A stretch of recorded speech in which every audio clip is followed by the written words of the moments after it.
بلکہ بسا اوقات بہت ساری نفلی عبادات اور بہت ساری عبادات اس لیے ضائع ہو جاتی ہیں، اس کی زبان ٹھیک نہیں، اس کی زبان ٹھیک نہیں.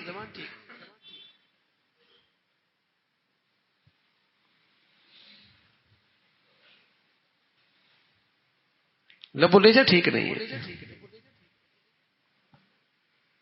اتنی کڑواہٹ ہے، ڈنگ ہے، زہر ہے،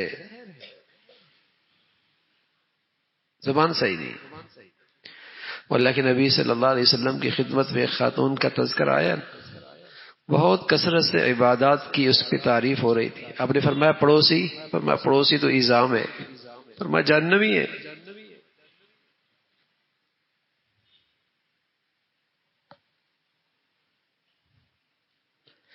تو مہینوں کی نہیں سالوں کی محنت اپنی بد اخلاقی سے ضائع کر دیتے. تو اللہ کے نبی فرمایا کرتے تھے وہ بہت بڑھیا آدمی ہے، بڑھیا ایمان ہے، اس کی دینداری بہت بڑھیا ہے، جس کے اخلاق اچھے ہیں، لوگ اس سے مانوس ہوتے ہیں، وہ لوگوں سے مانوس ہوتا ہے. ولا خیر فی من لا یالف ولا یولف، اس شخص میں کوئی خیر نہیں، کوئی اچھائی نہیں جو لوگوں سے الفت اور محبت نہ کرے اور لوگ اس سے مانوس اور الفت نہ کرے، اس میں کوئی اچھائی نہیں.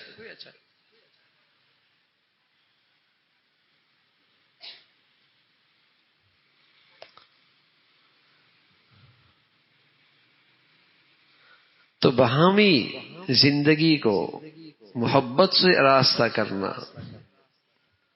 اور باہمی الفت اور محبت اور مانوس ہو کے زندگی گزارنا، یہ ہماری دینداری کا تقاضا ہے، دینداری کا تقاضا. اور اس کے لیے یہ خلق جس قدر بڑھیا ہوگا، جس قدر اس کو رواج ملے گا، نرمی سے پیش آنا.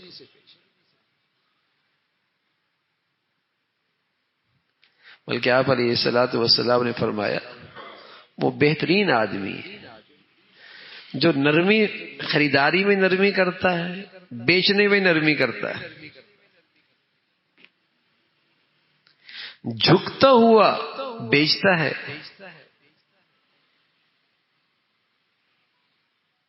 اور زیادہ مجبور نہیں کرتا سامنے والے کو خریداری میں، دونوں نرمی سے کام لیتے ہیں.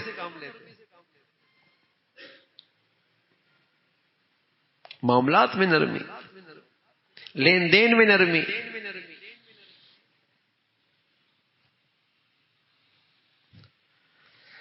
تو جہاں جہاں یہ نرمی آتی ہے فرمایا زانا ہو، یہ نرمی اسے خوبصورت کر دیتی ہے، آراستہ کر دیتی ہے.